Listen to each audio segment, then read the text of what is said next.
All right, let's go right into it. Daddy's tired. That was weird. It is. It's very weird. Daddy's tired. Daddy hungry. Oh no. Oh no. Daddy, no. Daddy, no. Oh man. Oh man. Just make that the name of the episode and just like Daddy, no. Context. You're like gone for 2 weeks, and then the next one is just called Daddy, no. Daddy, what no. Question mark. Just happened. Exclamation point. Oh, that's great. Oh, that's great. All right. Daddy Record Podcast going in 3. Oh no. 2, 1. God, stop it. Time to get your fix.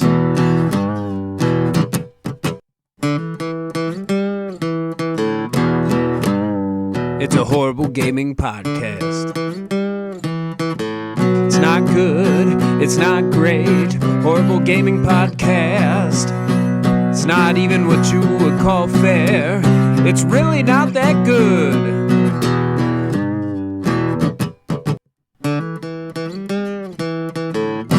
Horrible Gaming Podcast.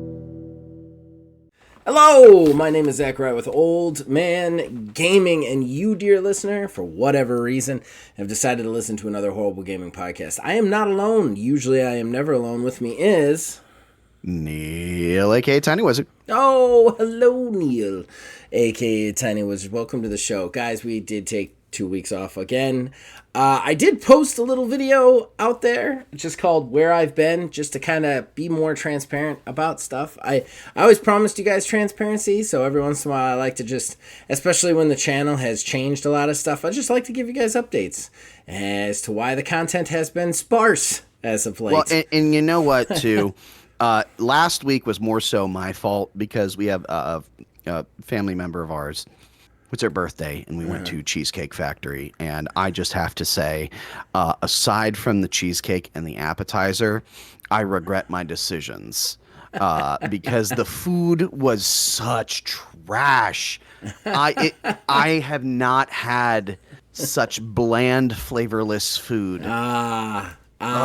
You'd rather have this bland, flavorless conversation about video games here. Yeah, and you know, I would, you know, still of course the cheesecake from Cheesecake Factory. There you go. That was good.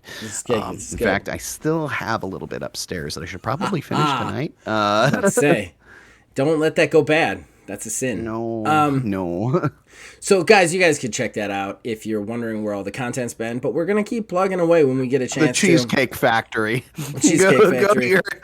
Go to your Google and find your nearest location. Well, and like I said, stuff at work is the hardest it's ever gonna be right now because of all the things that I have to do to get certified as a bus driver. All in the video. Don't want to rehash it here. Just go check it out. It's not that long. I think it's like 9 minutes or something like that. So today we're gonna do a maintenance show, which will probably turn into many different rants. Just given some of the news stories that we have on there, and we've already touched on. I got a lot to say. And we have some fan interaction to go through, and I also want to read the comments from that Where I've Been video, just because. So we will get into all of that, but before we do, we have to thank the people who make this possible. Behind our ugly mugs, you see a custom graphic that was provided by Mr. Mark Bell. We thank him for that. And of course, the theme song for this show and all shows here at Old Man Gaming is provided by the man who makes the music, my brother Nick Van Siders. We thank him for that. So ladies and gentlemen, we're going to take a quick break. We'll be right back with fan interaction. Horrible Gaming Podcast. Ladies and gentlemen, that brings us to fan interaction. Our first segment, our most important segment, that's where we read out the comments from you guys wherever we get them. I do want to read them out from 2 different places today. Like I said, this show today is just going to be maintenance. We're going to do fan interaction and the news that we have been collecting for the last 2 weeks, which... just letting you know, gonna be a bummer. It all sucks. It all sucks. And I've got some ranty things to say about that. But before that, like I said, I told you guys I released a small video just in the interest of transparency. I like to be transparent with with the people that listen to this channel and watch this channel. I think it's one of the things that our channel does really well is you guys know what we're going through in our lives, so that you guys are our friends in a weird way. So like you guys know what's going on in our lives, so you guys can understand where the content is. So real quick, on that video, Jason said, I can't tell you where I'm going, but I'll tell you where I've been. Thank you, Jason. Yes, I didn't even catch the song lyric at first when I typed out the title, but thank you. I appreciate it. William Owen says, welcome to my world, which I gotta give it to Will. He produces at least 3 videos a week. He has like 3 kids. He's got a full-time job. Will, I don't know how you do it, buddy. I really don't. I'll be the first to call myself a whiny bitch. I'm truly impressed, my friend, that you are able to manage your channel as well as you do, and your Discord, which I'm in. It's impressive. Then Logan Claxton, good old Logan, original podcast co-host, one of the original foundation. Out of nowhere says, congrats on the new job. And Logan, should you still be listening to this, thank you, man. I appreciate it. It's really exciting for me to be working again and to be working at something that I kind of really enjoy, weirdly. And then Jackie Rakes, who you guys on the TTRPG side will have met and seen from our Doctor Who actual play and our Ninja Turtles actual play. Says, congratulations on your new job. I got a new job too. Still keeping up with you. And I'm happy she got a new job. She lost her job because of recent not so fun things that we all know that's going on in our world that I don't want to really talk about today. But yeah, so I congratulate her on her new job. I'm glad she got it. All right, so now let's go to last week's podcast. Just wanted to shout those people out for commenting on that. That was nice of them.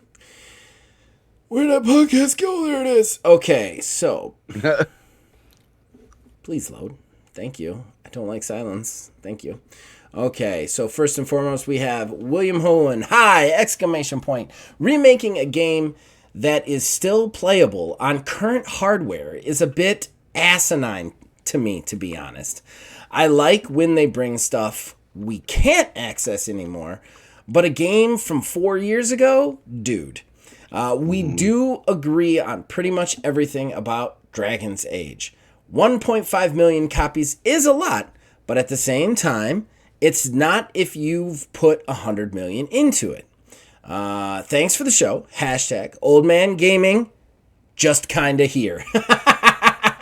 Yeah, that's a good one. Yeah, on the Dragon's Age thing, you know, I know we went back and forth on this, and it was because of my comments that I said before. I think that's true. I think that we shouldn't be putting 100 million into the games, and I think we're going to talk a lot about that later, but I might as well get into it a little bit now. And it's something that is really bugging me about gaming, and it definitely keeps my motivation level for doing this podcast kind of low. Like, really, the reason I do this podcast right now is you wonderful people out there who expect the podcast, and my good friend Neil here, because this is one of our guaranteed times to talk to each other. So like, those are the two big reasons that I do go out of my way to try and keep this podcast going. But the gaming aspect of it is such a bummer. I recently purchased WWE 2K25, as everybody knew I would, because I love GM mode. And there's so much microtransaction and evil bullshit around it.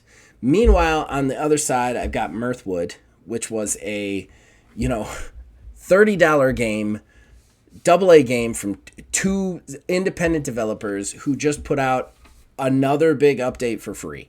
And like, on the other side, WWE is literally cutting wrestlers out of their roster that they already have made to sell it to us later while charging us full price. I am so sick of modern day gaming and the approaches of it and the way that they're going about it. Dragon's Age. I liked the original Dragon's Age. I haven't played Origins, and I didn't play Inquisition. That being said, did it need to cost that much money? in the first place. Like, would we be sitting here talking about how big a failure it was if it didn't cost that much money? You know, like, and it's just this overshare, this overspend, need to get stuff out of it, then turn around and try and cut it into pieces and sell it to you when it's not even that big to begin with, you know? And it's just, gaming, the stuff in gaming is just so crappy and evil right now. It is really hard to do this show sometimes, which we're going to talk about today, I'm sure. Yeah, and of course, you know, it's at this point, it's basically expected that it's going to get worse. It's not like, oh, well, the bad thing is over. We're good for a little while. I mean, it's just the boulder's still rolling down the hill. There's no signs of it stopping. Yeah, it really is. And it's just getting worse and worse and worse and worse. Continuing with the comments, though, we then have Jason jumps in. My godlike is a scout with an Aquaribus, parentheses, and I almost never switch to my sword and shield. My favorite part is randomly stumbling upon little side things. The camp mechanic seems like it's an artifact for stuff that wasn't actually put in the game, but it's already made and integrated, so it's there. He is speaking, of course, of Avowed, which we talked about a little bit last week, and or the 3 weeks ago that we did the show. And I talked about it a little bit in my review of it. Avowed is surprisingly good. Like, surprisingly good, surprisingly fun. I've really enjoyed it. Neil, have you had a chance to give it a try? No, That's unfortunately. fine. So that's what he's talking about. The side things are amazing in that game. There's a lot of stuff that you run into, and it just brings you, like, it gives me the Skyrim feels when I play it, because it's one of those things where I just get sucked into another direction, and then I just don't even know where I find myself, you know? And I haven't been interacted with in an open world like that in a long time. Most open worlds, you compare like Avowed to like Ubisoft, where Ubisoft is just a collect fest with like little icons all over the map that you're just supposed to go to and do and fetch stuff and then do again. Whereas Avowed, actually, everything you do in Avowed has a story to it that pulls you in a direction.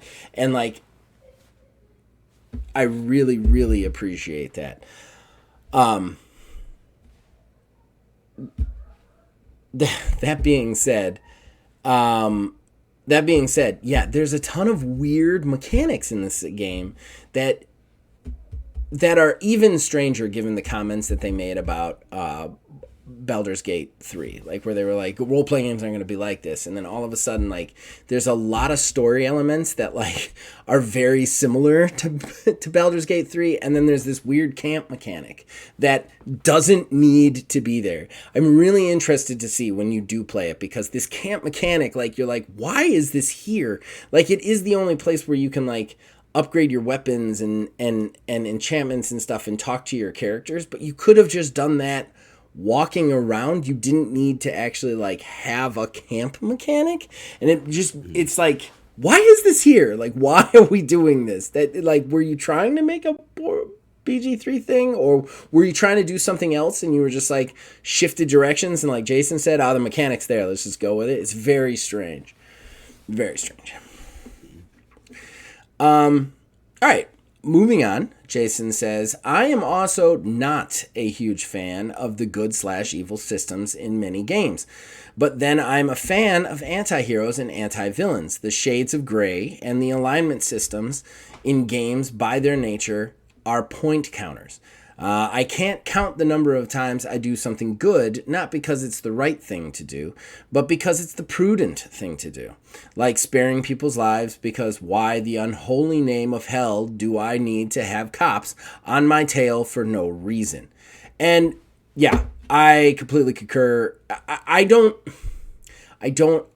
We have advanced as gamers past the good versus evil alignment system so far from here. Like, it started with Fable, Mass Effect continued it, and like, our games are more sophisticated than that at this point, I feel like. And that's why I'm just very worried that there's a lot of people who are like, we want that old Paragon Renegade system in the next Mass Effect. And I think they're looking at it with nostalgia glasses, because while that system was interesting to start with, I never really liked, those were my least favorite parts about Mass Effect, was that I have to do this good thing right now. Even though I wouldn't do this good thing, I have to do it because I want to get the good ending. Or I have to do this bad thing right now to see how the bad ending goes. There's no in between, you know? I like when it is tied to character progression, not story progression. Because time and time again, they have proven in games, while I do enjoy like the good and bad choices for the morality thing, a lot of the times the story winds up being the same. Yeah. They tell you the same story. Like Mass Effect 3, I love it. I love it, but it's bad for this because after everything's all said and done, the original version boiled it down to a binary choice. Mm-hmm. And it was literally color-coded. Yeah. Like exactly like the Paragon Renegade thing. People complained and they gave you 4 or 5 options, I think it was at that point. Yeah. But your choices that you made did not bring you to a different ending. Right. Even with like if you have characters who die, like having placeholder species. I can't remember some of the names because it's been so long since I played Mass Effect games right now. Yeah. But they have basically like, Grunt is dead. Well, here's a replacement for that, just a generic dude who you've never met before. Right. If he was still alive in your save, he would be there saying the same things, but it's somebody else now. Right. I like what was it? The Force Unleashed, I think, is the one that did it, to where you had your skill tree was based on your choices. Right. So you had your Jedi and your Sith path. Right. So from there, like your choices opened up those routes to where, like, if you don't make those choices, you lock yourself out of a play style. Right. That is a little bit different. And I think That's that lends more interesting. credence to what you're talking about, is you can still have the good evil system, but it has to mean more than you just making a choice because, like, you know what, I think I want to do this for one reason or another. Right. It has to actually matter long term. Right. And you didn't get rewarded for being in the middle. You know what I mean? In any way, shape, or form. You got really rewarded by being at one end of the spectrum. One end of the spectrum. That always frustrated me. The Mass Effect ending, everybody's so hard on it. I'm not as hard on Mass Effect's ending and their binary choice. I mean, it's one of those things where I feel like they kind of painted themselves into a corner. Like, how do you end that game at that point when you've made so many... Like, that game is really about the journey, not the end, you know? And that's what's kind of cool about it. So, like, the end to me was still very, like, wow, this is amazing. But, like, I get it. I get why people are like, well, you could do... So many things could go wrong in the first game. So many things could go wrong in the second game that all the endings were very different about who would be alive and who would be dead. Whereas the third one, none of that really mattered. It was like... You made a choice and then it was done, but at the same time, like, you have to get all the roads to converge to an ending or the ending doesn't make sense, you know? All of that being said, yeah, I think that, like, that was one thing that Andromeda did really well. Like, all the other mistakes that it made aside, there was 5 different... It wasn't Paragon and Renegade. There was 5 different ways, and they were all tied to your character and how your character interacted with the world around it. And it was much more, like... logical, emotional, you know what I mean? Like stuff like that. Right. And that changed how you could romance or talk to side characters and how they would respond to you. That to me is where we need to go. And I'm just very afraid we're going to end up back at the Paragon Renegade system where like these characters will talk to you if you're good, these characters will talk to you if you're bad. End of the story, you know? And I really don't want that. Anyway, moving on. Jason then says, TIL, today I learned. Learn to internet, old man. Fair enough. Today I learned. Got it. Thank you, Jason.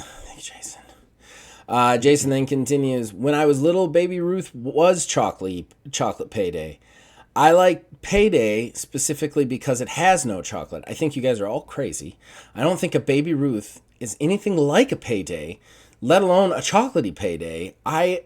You're nuts. I think they They are different. And I will say, as fate would have it, after we had that last conversation, a couple days later, we went to go grocery shopping, and I did just happen to see a chocolate payday there. And I was like, all right, so just because we were talking about this and it's been a hot minute, I'm going to reevaluate. I'm an adult now, so we'll see if it changes, my taste profile. It is still just, why am I not eating a Baby Ruth? Why am I eating, what draws me to this? Because if I want a payday, I'm going to eat a payday. If I want something that's covered in chocolate with peanuts, I'm going to go for a Baby Ruth or a Snickers bar. I don't like the nougat. There's no nougat in paydays. There's that caramel, kind of like hardened caramel that all the nuts are stuck to, and then just put chocolate over that. I don't want all the nougat or the caramel that is stuck in weird paydays, in weird Baby Ruths. I don't like nougat. Nougat irritates me. I'm a fan of okay nougat. with Snickers. I just don't pick it.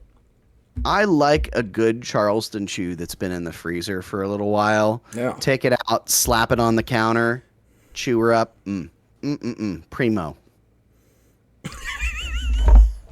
You got so low class about a Charleston chew there for a second. You're like, take out a Charleston chew, slap it on the counter, chew it up, primo. That's how you do it.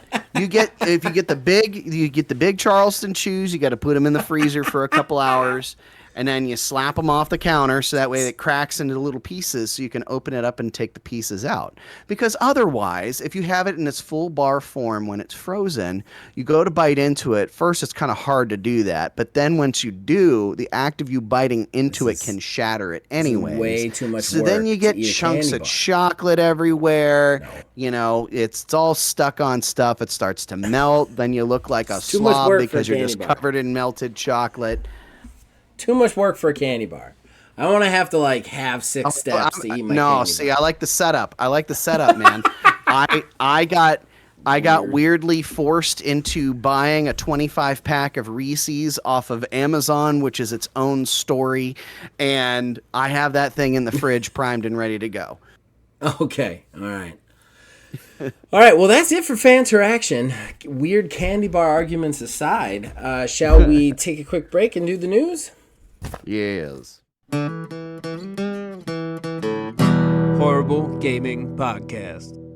Ladies and gentlemen, that's going to bring us to the news. We don't have a talking point today, just doing maintenance. So Neil has collected some news stories that he wants to talk to us about, that we're going to riff about. Neil, take it away. All right. Well, it's been a while, so we've had time to wash ourselves of the usual sadness and dunk in to a little bit more here. So let's start with this one here. There's been a lot of rumors circulating about the next Elder Scrolls game, but there's been some stuff that has been confirmed, basically, and some more strong rumors, effectively, that are coming out. So apparently, it is going to be taking place in Hammerfell, which we basically kind of figured from the initial trailer when they announced everything, showing the layout of the region. Mm-hmm. So from there, apparently it is going to be rumored to have naval battles as well as shipbuilding and underwater exploration. Boy, if this doesn't sound like feature creep. I mean, I know they're going to want to make this be the best thing that they possibly can, but underwater exploration, I can see that being something to throw in there. It's something you can expand. Hammerfell is a more seafaring, water-bound region, basically. So that makes sense. The inclusion of ships and everything, cool, but I don't know about shipbuilding being necessary. Maybe this is why this game's going to take 27 years to come out. I don't know. I mean, we're still, 3 years, 4 years, I think they said, away from this game even coming. And at the rate that we're going with Fable, it's probably going to be about the same fucking thing, but we'll get into that in a minute. I kind of gave up on seeing the next Elder Scrolls game a long time ago. I just don't, I don't think this is going to be a thing I see in my lifetime.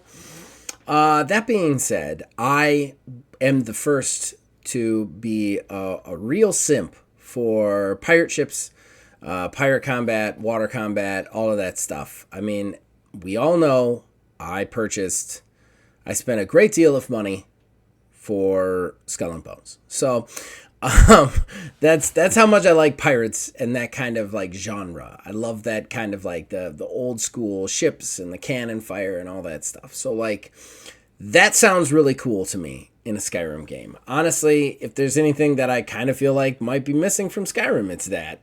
That being said, I just don't know that I'm ever going to see this game. Plus, you have to wonder, because they just released a game called Starfield, right? That was Bethesda's last baby. Mm-hmm. Now, I know Starfield space, right? But you have to kind of wonder, because Starfield had ship construction. It was a big feature of Starfield. Spaceship, obviously, but ship construction and ship combat. So you have to wonder if they weren't kind of laying the groundwork for what they're trying to do in the next Elder Scrolls there. I know that seems a little ridiculous because a wooden ship is very different from a spaceship, but there are certain aspects of it that are very, very similar. I could see the creation system being very, very similar to that. I could also see, or the construction system being very similar to that, which was crappy. And I could also see kind of like the piloting ship mechanics of it being very similar to that. Same with the boarding and all that. So I don't think that this is that far out of the realm of possibility, you know? Again, though, we haven't seen anything concrete, right? Other than that shitty trailer from 10 years ago, we haven't seen anything concrete on this game. I believe it when I see it, sort of thing with that, you know? Mm-hmm. Yeah. Speaking of believing things whenever we see things, as we alluded to, Fable has officially been delayed into 2026, surprising absolutely no one on the face of the earth. No. As a little consolation, they showed off less than a minute of pre-alpha footage as an apology or something, I guess. Something like that. Yeah, I mean, cool, I suppose.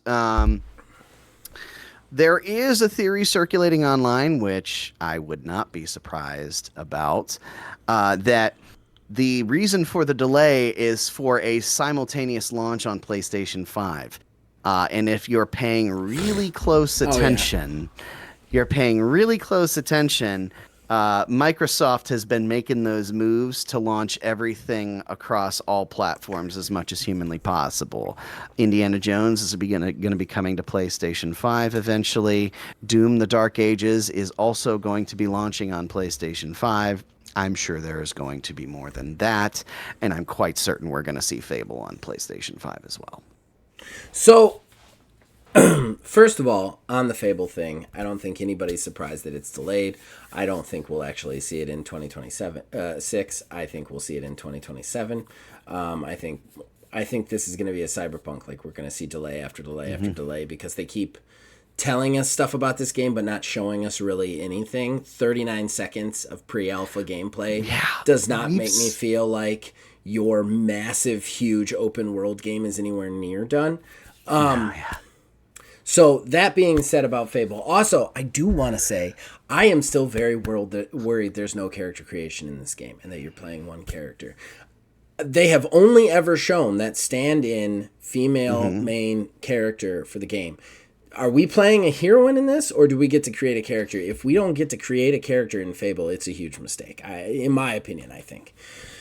So yeah. Oh, go ahead. Answer to that. I was going to say something else. To your point, we have seen this game shown exactly 3 times now. One of those was the pure CG trailer where they announced that it was supposed to launch in 2022. The last one was the one that we actually got an actual trailer for with some gameplay in there. With a lot of it, though, was the celebrity. CG. Yeah, a lot of it, though, was the CG fluff. that they like to do. And then this most recent one was less than a minute of pre-alpha footage, which pre-alpha footage also means it's probably nowhere near far enough away unless it is in a current state where it may be playable start to finish and looks like hot garbage. I mean, pre-alpha is a vertical slice. That's what it is. It's a vertical slice. They created a little section where you get to fight this Balverine, and to show this 39-second piece of footage. Like, that's what they did. Everything else has been CG. I would be surprised if anything other than the map is done. That being said, about the other thing that I wish to speak on, look, I've been saying this. I know I have sounded crazy. I think this theory is the theory where the tinfoil hat reference came from, but I'm right about this. Xbox does not care about how they get your money. They don't care whether you buy their console or not. They want as much money from everything as possible. And that is, the exclusivity means nothing to them. They do not value it. They do not want it. They know that if they are making a game that is exclusive, they're cutting their profits in half, if not thirds. So they want that game everywhere. And I'm pretty sure that the tinfoil hat is directly related to this theory, but I still think this whole Call of Duty Buy Fest war that Xbox started, when Xbox started buying up every company under the sun, all started because Xbox was rumored to be putting Game Pass on PlayStation and Switch. And then all of a sudden, it wasn't happening. And then right after that, Xbox started buying companies and has not stopped until just recently when they bought Activision. And personally, I think it's because behind closed doors, PlayStation and Switch have flown white flags. They don't want to be basically bought out of the industry, and that's where we're at now. I still think we're going to see Game Pass on both of these systems very soon. Xbox won the war, ladies and gentlemen. They control AAA gaming right now. Whether you think so or not, that's the facts. They do. They have Activision in their back pocket. They can put their games wherever they want. Like, that is just, they control it. And I think that, like, with that being said, at any point in time, they can leverage those exclusives against PlayStation to make PlayStation give them their exclusives. I would not be surprised to see Gods of Wars making it to Xbox in the future in remastered editions, because I could very well see Phil Spencer going, hey man, at any point in time, we can take Call of Duty away from you. At any point in time, we can take all the Activision games away from you. So, like, you're going to give us God of War, or you're going to go fuck yourself. So, like, I think that what we have watched is we have watched a effective behind closed doors monopoly happen, and there's nothing we can do about it. I've been saying this forever. Xbox has always wanted to be everywhere. I will be surprised if we truly see another next generation Xbox console. I think they're working on that handheld. I think that's what we're going to get. I think the next Xbox console probably will just be a PC. Like, I don't see them actually even making an official console anymore because they're everywhere now. It would be very interesting because if you remember, Steam did Steam boxes a while ago, to where it was basically just a PC that you bought, a pre-built PC that ran Steam OS, and you could play your Steam games on it. If Microsoft did something like that and just ran a Windows-based box they just slap out there, I mean, it would be the perfect melding of the two divisions, into one unified thing, the Windows and Xbox ecosystem all into one.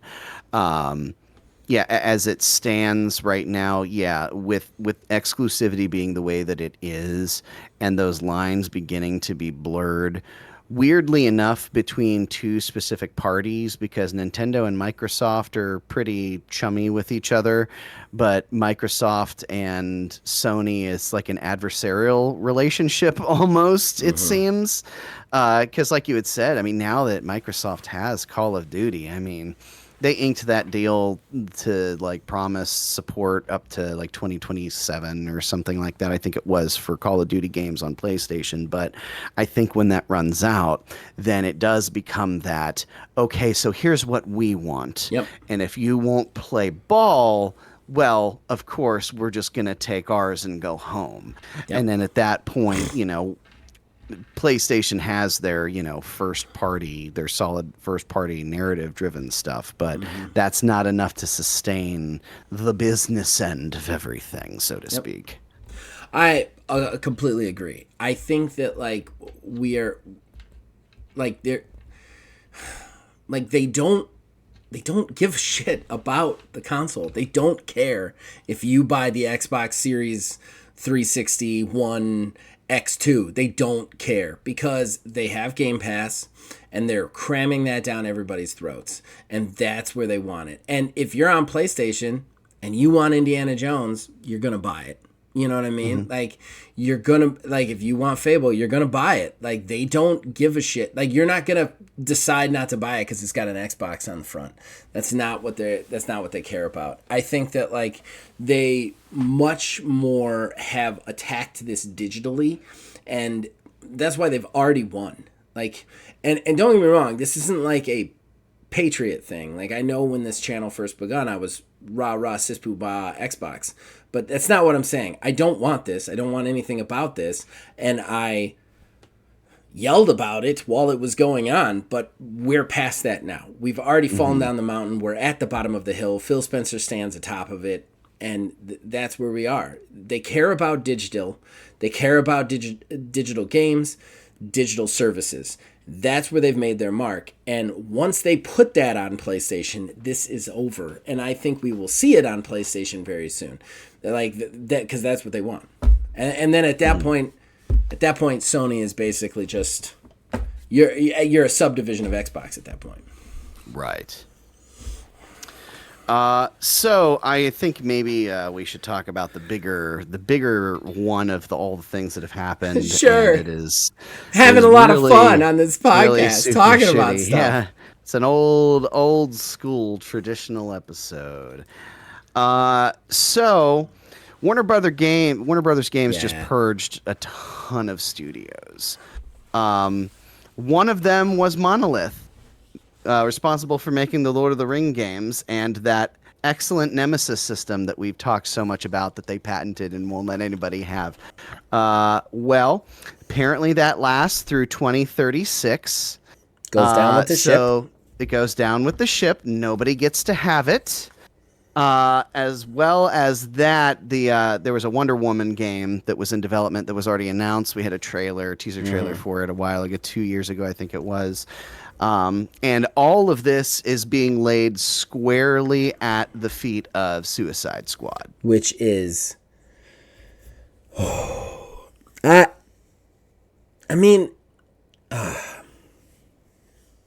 Okay.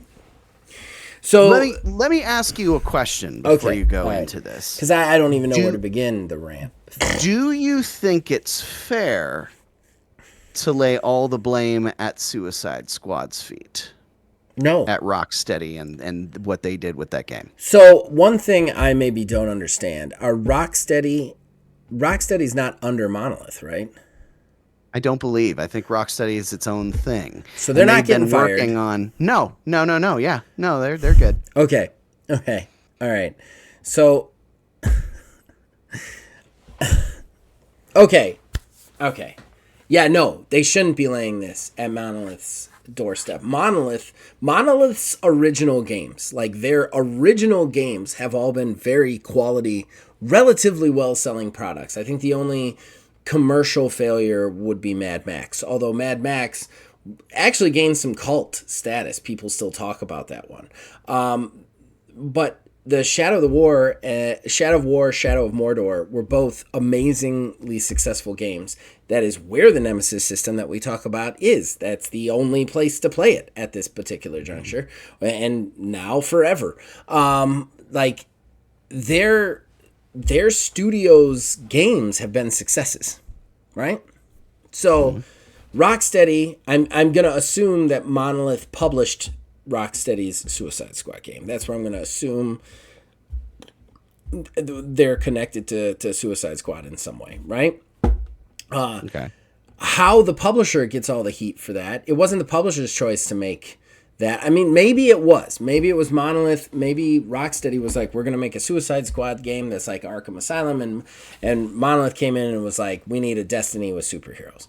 And forced them to do it. I don't know behind closed doors. If that's what happened, then yeah, Monolith should have the blame. Should they be shut down for that? No.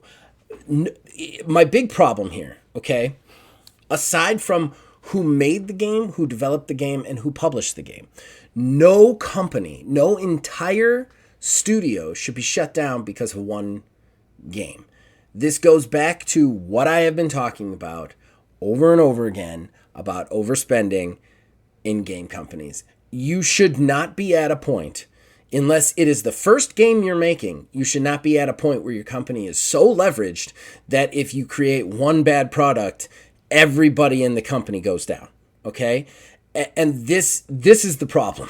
This is the problem with the games industry, is every fucking game that comes out is this $1 trillion gamble with people's livelihoods, everything.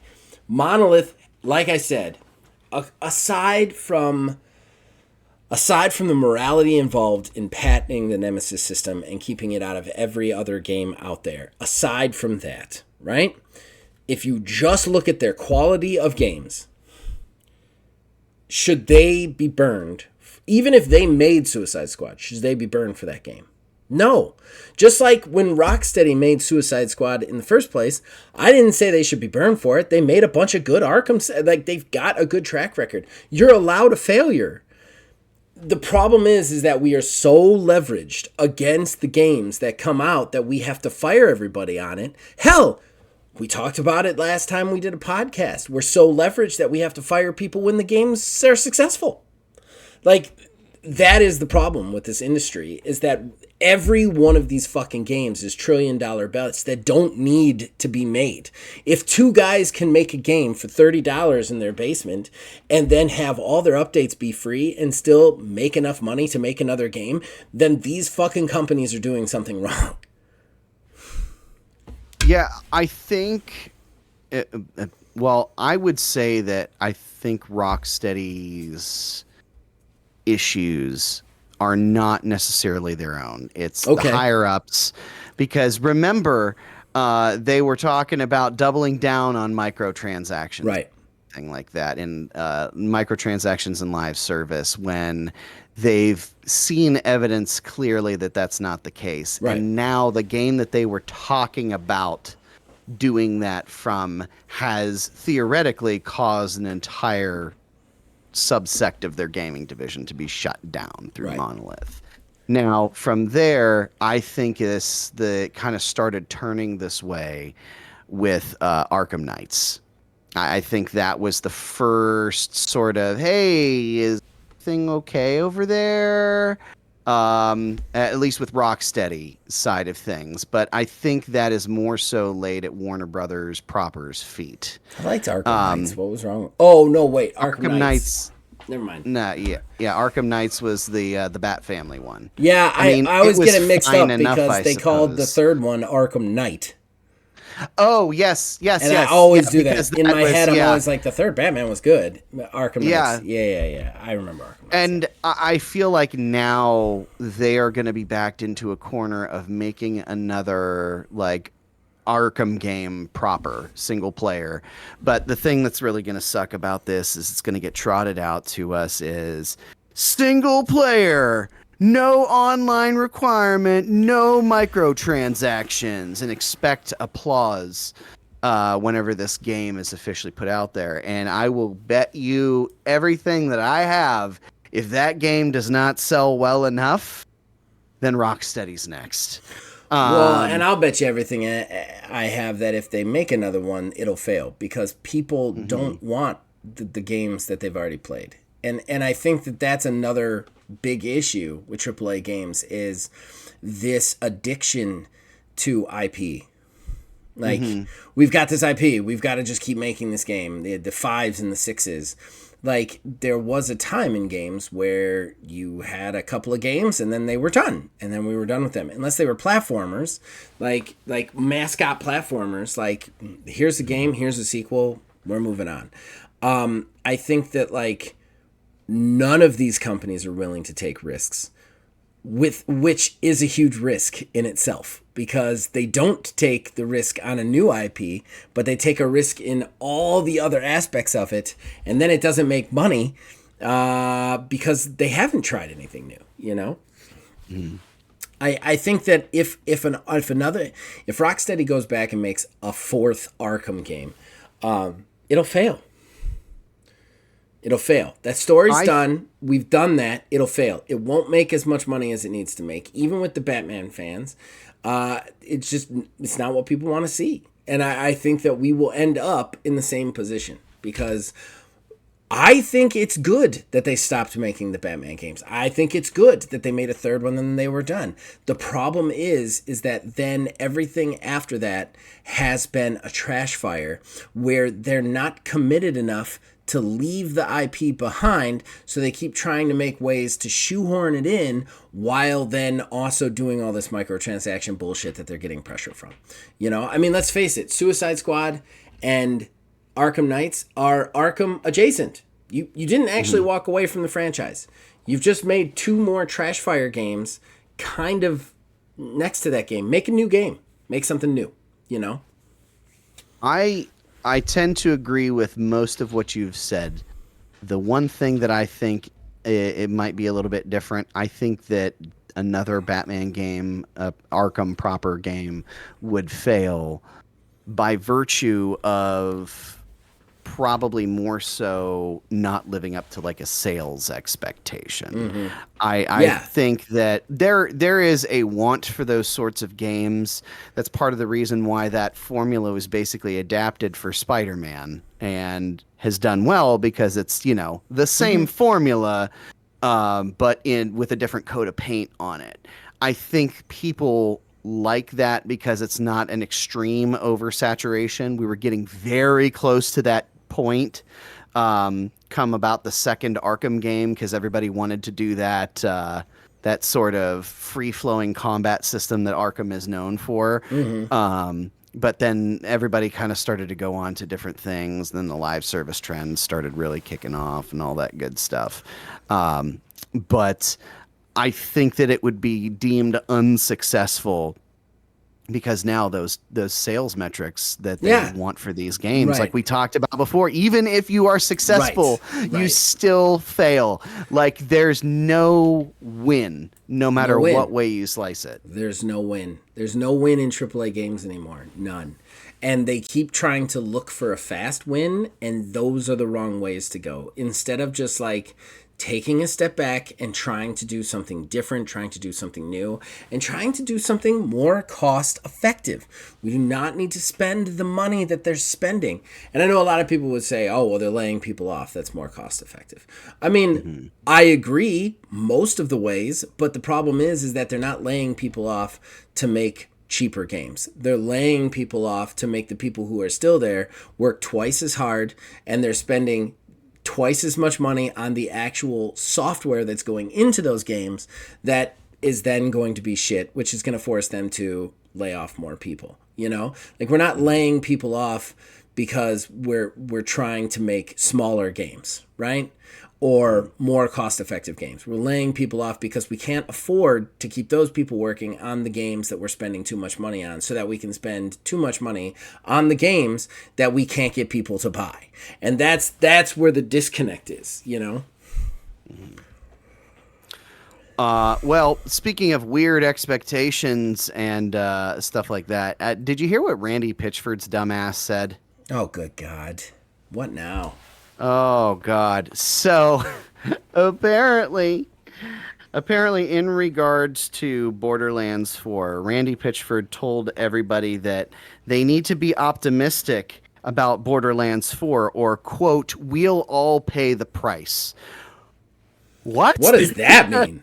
That is, I mean, I'm taking that I'm taking that as hey, if this game isn't good, you're probably not received well or sell well enough. You're probably not going to get any more Borderlands games. Is that how you took it?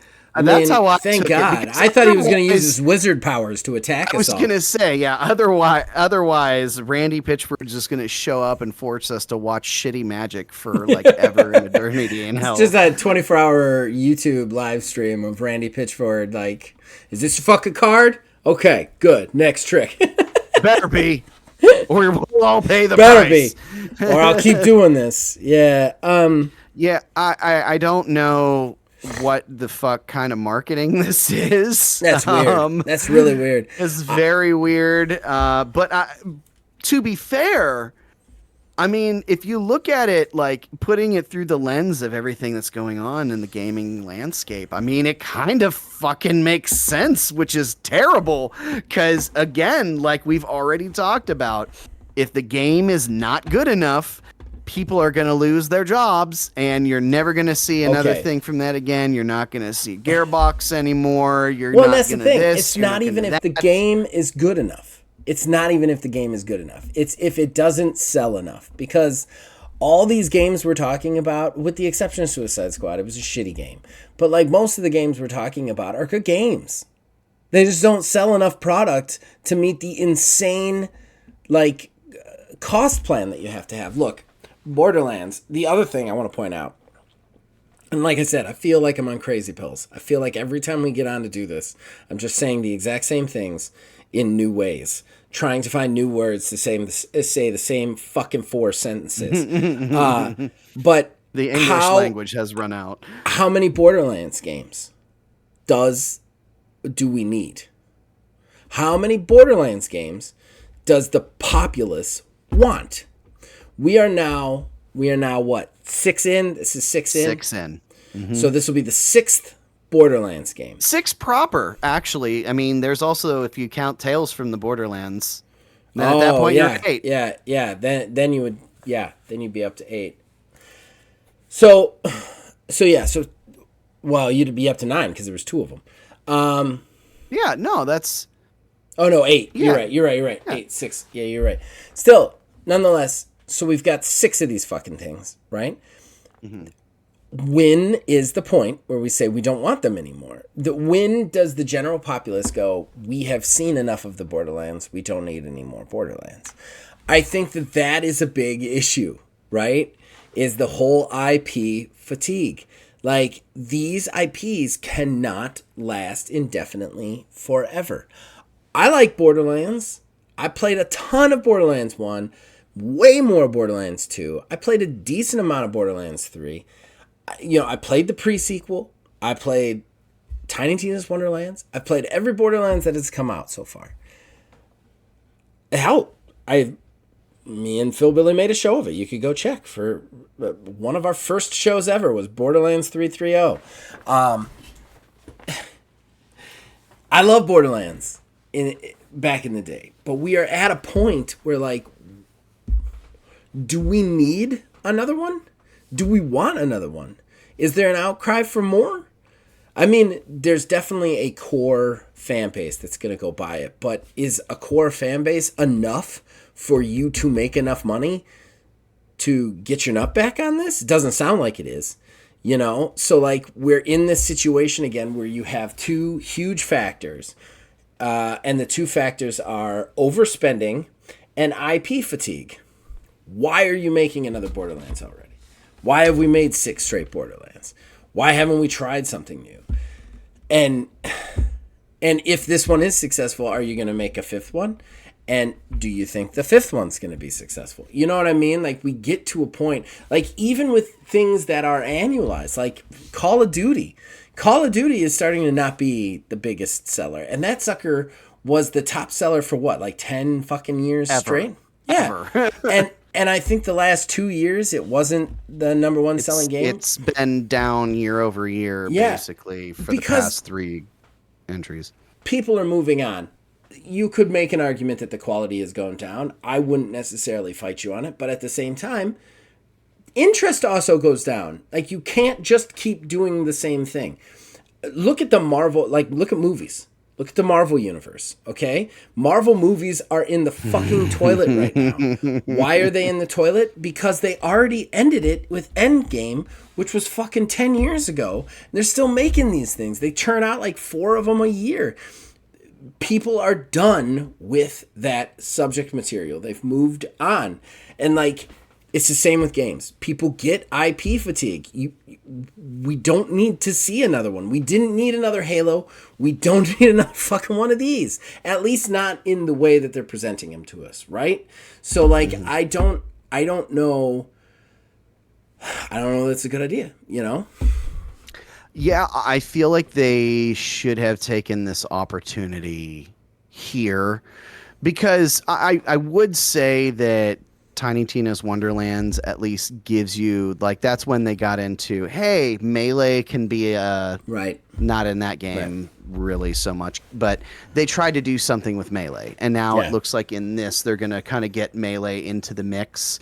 Obviously, I'm sure they're going to have other things that kind of get it a little bit. I feel like they could have done a clean breakaway and do a reimagining sort of thing, because like you said, that's the one thing that can kind of breathe life into something. However, it's a double-edged sword. It can also fall flat on its face. You remember Bomberman? Yeah. And what they did to Bomberman back in the day? Yeah. They tried to make it this dark, gritty, mature thing, and everybody laughed at it. There's a way to do that, just like you said, like with the Marvel stuff. I mean, that's the one thing they're talking about, is soon they're going to be completely rebooting everything theoretically after Secret Wars, because it's become so bloated and convoluted. You have to get a reset, and you have to say, hey, this is what this thing is now. Borderlands could have done the same thing with this. They shouldn't have called it Borderlands 4. They could have done something dumb like Borderlands in parentheses again, like it be the name of it, and like have that reimagining to some degree, like turn it into it sounds like it's going to be kind of open world explory. So they're going to have the open world explory elements. Hell, they've been dabbling in live service elements, and if there's one game that I have hope that it could be implemented and not piss me all the way off, just kind of, it would be that. Like, it's prime for something like that. But like you were talking about, no, we're just going to call it 4, because that attaches it to the previous series of things and means that this is a continuation of, you're going to get more of that same thing, not something new. I mean, for shit's sake, Mario, they literally called it New Super Mario Bros. And it was just kind of a going back to basics sort of thing, and kind of reworked it just the tiniest bit that turned it into like its own new branch off of everything again. Yeah. It can be done, but unfortunately, the machine being the way that it is, you don't want to change the parts out, because then you don't know what's going to happen to the rest of the fucking machine. And you don't want to spend all that time rebuilding it to make it work again. You just want to turn the print money machine on. But like you said, at this point, Borderlands is kind of catering to a fan base. So it's just retaining the people that they already have, not bringing the new ones in, and that's where the problem is. Well, and again, the people who, the fan base that is in Borderlands, that stays with Borderlands for the long term, they're ravenous for doing things within Borderlands and figuring out systems within Borderlands and maximizing their builds, maximizing their characters. When you look at that kind of stuff, is whatever Borderlands 4 does going to be enough to pull them away from where they are with Borderlands 3 or 2 or 1? You know, like, okay, so they've added melee. What else have they added? Is it enough, or is this just another, like, one feature for another $70? You know, it's something that you run into with the sports games all the time. Obviously, WWE 2K, I'm a WWE 2K guy, and it's the same thing. It's like every year we get the same game with a couple new features to it, and we're expected to pay $80 for it. And I think that, like, there is a point where you say no, you know? And I think that, like, has the Borderlands communities reached that point? I also want to point out, a lot of the people, you look at like Killer 6 and like the big Borderlands YouTubers, they did Wonderlands, got so fed up with Wonderlands that they went back to 3. So like, if it's not good, people will walk away from it. So are we going to see people walk away from this too? We don't know. I think that like there has to be a point where we start to try and present new things. And nobody is doing that. In a lot of entertainment mediums, no one's doing it. I was talking to my wife the other day, even with movies. Like, there are two types of movies that me and her want to see. Two. One of them is so nostalgic that it's like, we know you want this. We're going to give you exactly what you want for 90 minutes to 2 hours. Like, here is a movie about Keanu Reeves killing a lot of people in cool ways for 90 minutes. Like, we know you're going to want this. This is cupcakes. We're not false advertising. Here it is. Or it has to be something that we've not seen before, you know? And otherwise it's junk to us. We don't even want to see it. You know, it's in one ear, out the other, you know? So like, I feel like video games are at that right now, where we have these IPs that are just like, here's more of the exact same thing, but not enough coolness of what you've asked for. You know what I mean? Or they're not new enough, you know? Yeah. So who knows? Who knows? You know, Who knows? what's going to end Yes. up happening with that. Who knows? Last one that I have. This one is actually a recent one and a strange one. Okay. So I don't know if you saw this or not. Apparently, Super Nintendo consoles are actually getting faster as they age. What? So I was have trying not to. heard this. This is So cool. I was trying to make sense of this because this came out within the last 5 days, something like that. Long story short, as near as I can surmise when I was reading from this, it's a whole bunch of science techno jargon, but as the processors inside those consoles start to degrade, it is technically overclocking everything inside of them, making them run quicker. So Really? now there is some talk within like the speedrunning community what that could mean. Oh, wow. Because it That can could. technically mean extra frames at some point in the future. And from there, that could lead to, in the speedrunning community, a hierarchy of consoles. Yeah. So the older the console is from its manufacture date, the more sought after it might be for a speedrunner, because at that point they may be able to do what they're trying to do at a faster clip. The speedrunning community is crazy. Speedrunning community is wild. It's wild. You know, like every once in a while, I like dip in just to check what's going on, and I'm like, oh wow, it's crazy here. Like 20% feet only blindfolded. Like, yeah, you know, and like, not even what? like not even crazy in a bad way. Just like you guys are on another level that I am not going to be able to be at, so I'm going to step away. But what a weird place to be. The idea that you would be trying to find like that a Super Nintendo ages like a wine. Like Right. That's like- kind of the general idea. what year is that Super Nintendo? Is it 88? 88's bullshit. I need an 87. You know, Right. so that I can get the best fucking time on Donkey Kong Country. Like that's crazy to me that we're at that. And what else is crazy? It's just how crazy the world works, because you get to these things where you think it's a mathematical certainty. This is it. This is the fastest somebody can ever do something. You've done it. You've found the absolute. It's done. You've done it. Like there's nobody can beat Super Mario World faster than X person. And then along comes this, where like, oh, there is a way to do it faster. I think that's just fucking nuts to me that like we live in that kind of world where like just nothing is ever really certain. Ever. It's kind of funny too when you really think about it, like the idea of speed running, because games are meant to be like played and enjoyed in a specific way for a specific amount of time. And then there's people out there, I wonder how I can avoid playing this game as much as humanly possible. Right. Like that's what the idea of a speed running boils Right, down to. yeah, is, yeah. how can I play the least amount of this game and still beat it? Like what? Yeah.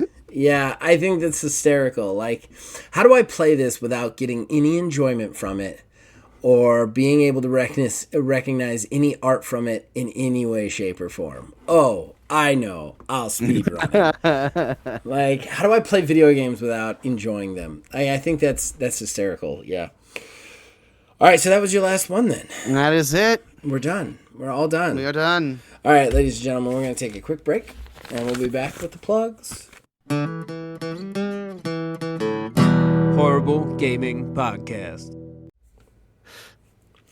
All right, ladies and gentlemen, that brings us to the end of the show and the shameless self-promotion that Can't comes with stop thinking about it now. Why? it. Neil, do you have anything to plug?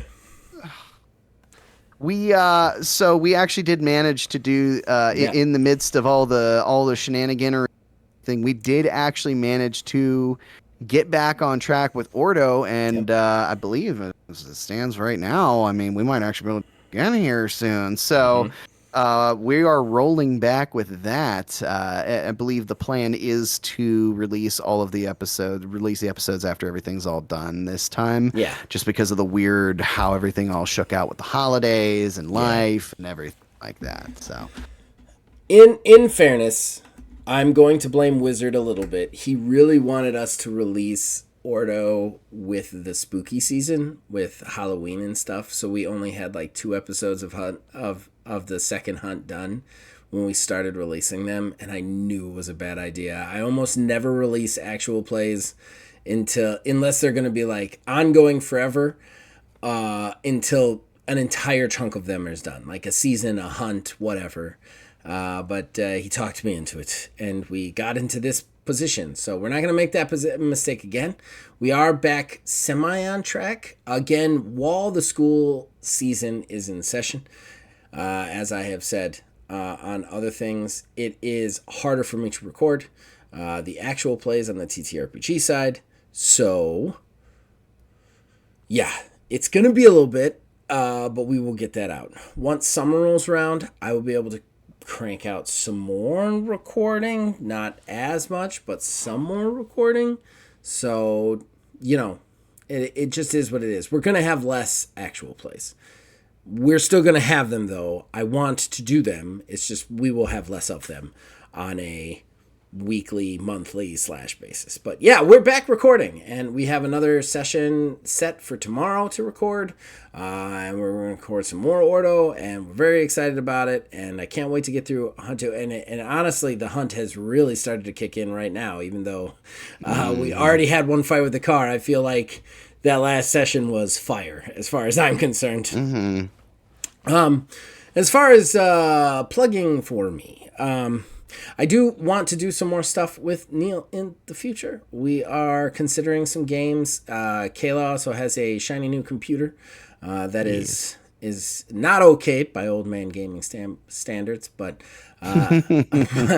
but she can use it. So we're going to be probably recording some more Lasso 3 stuff at some point. If not doing a stream of some sort, that would be fun too.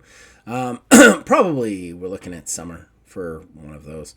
But as far as what you can watch right now, sorry, I had to sneeze. Wasn't gonna wait. What you can watch right now, I do have some reviews up. Obviously, I just posted a video about where I've been, what I've been doing. OMGM is coming out in perpetuity for the rest of time, forever. But me and Jeremy have already made plans to start recording in 2K25. But you won't see any of that till June. So just keep watching the 2K24 stuff for now. We're going to continue to try and keep this podcast rolling as much as we can. And then the TTRPG side, we've got Wizard's Respite Sanctorum every other Friday when we can do that as well. So yeah, stick to this channel. I've got a review coming for WWE 2K25's GM mode, as I always review it. I'm going to keep at it. I'm going to keep playing games. Once I get some things squared away, I will be able to start doing some streams again. But again, during the middle of the day, is when I'm doing all my training right now. When the training ends, I will just have that time off. So I'll be able to stream and set up streams. But right now, I just can't do it. So hopefully, I'll be able to intermittently stream and then eventually start streaming regularly again during the day. Other than that, as long as you guys You guys can check us out on Facebook at Old Man Gaming DH, on X at Old Man Gaming 9. You can check us out on Blue Sky too. You just have to search up Axiom Games LLC / Old Man Gaming. You can also check us out on Discord. Links in the description below. Influence us and all of our shows from there. As long as you guys keep watching and you keep listening, we will attempt to keep making them. See you guys next week. All right, we are done, my friend. Woo. I am gonna let you go because I have to poop. So I will. Same here. Yay, Poop Brothers! Just know, it's like An American Tale with Fievel and his sister. We're gonna make somewhere out there we're pooping at the same time. I have not. Of course, seen that of movie, course, you fucking haven't. Hey! I'm working on watching movies. I watched an old one, half of an old one the other day. We decided that we were going to try to have an Arnold Schwarzenegger marathon. It did turn into a Danny DeVito marathon inadvertently afterwards. With Junior. Oh my! Or not Junior, rather. Not Junior. Twins. Twins is good. Twins is good. Arnold I don't know about Schwarzenegger Junior. movie. I don't know about Junior, but Twins is good. All right. Well, I gotta poop. Keep it up. Keep up the movies. I will talk to you and Kayla tomorrow, right? Yes. right. We're still good with Okay. everything. With As that. long as they are, I'll send out the obligatory message sometime tomorrow of like everybody's still good for tonight, and we're looking to get on right at 8 as per se last time. Get that sucker going. So you have a good one, my brother. As usual, I will talk to you later. All right. Enjoy knowing I'm pooping somewhere. So you enjoyed my TED Talk on why the world hates John Cena? That was very informative. Very, very informative. And you know what? You know what I appreciated the most about What? that? Let me tell you. Just in case this Obviously makes it on the show, I did a private video just for Neil and Kayla because they're not wrestling fans about why the world hates John Cena right now. It was the going to and from of the adding and removal of the visuals on that. I was like, I'm doing pictures. Maybe I top should make of- that free for everybody to watch. I don't know. You know, it's funny because that was the thing that I had mentioned too. I was like, wow, I'm expecting it to go up onto the channel just because, you know, there's wrestling adjacent stuff here, you know, Yeah, there anyway. is. So, There is. so yeah, sure. You know, you put all the effort into that. And the fact that it was still a private video, I was like, wow. I did it He just really for you cares. guys. I did He it just really for you guys. cares. I remember telling Melissa that day when Kayla like messaged me and she was like, "Why does the world hate John Cena?" And then I was like, "Because he attacked Cody Rhodes." And she was like, "Who is that?" And I was just like, I'm gonna have to. It's gonna take me. I gotta make this. I gotta make this video. And I remember like it'll be 6 minutes, and then I think that video is like 21 minutes long or something like that. It's like I can't stop talking about this. Like Zach, it's you're such the a hero that Gotham deserves. it's such an epically long rant of like the entire history of Cody Rhodes and John Cena and The Rock. And I left stuff out. I left what I would consider important parts of the story out, just because I was like, "This is even too better. long." What's even better too? There's a guy that I work with. The two other guys I work with are big into wrestling, so like we all talk about Marvel, but then they peel off and do the wrestling things because the second they start talking about wrestling, I'm like, "All right, I'm out." Like, I was telling him about this, and it was like he went all into. He's like, "Yeah, you know what? He went way, way deeper than needed to go. All you need to know is," and proceeded for about 35 minutes. That's a wrestling fan for you. All you need to know is 2 hours later. Yeah. I mean, I left out the fact that Cody Rhodes joined Roman Reigns recently, and like they had to fight another bad guy. Like, I left out a whole bunch of story arc twists to that because I'm like, no, that's not. I gotta keep it to just the John Cena Cody Rhodes stuff. I gotta keep it to that. But yeah.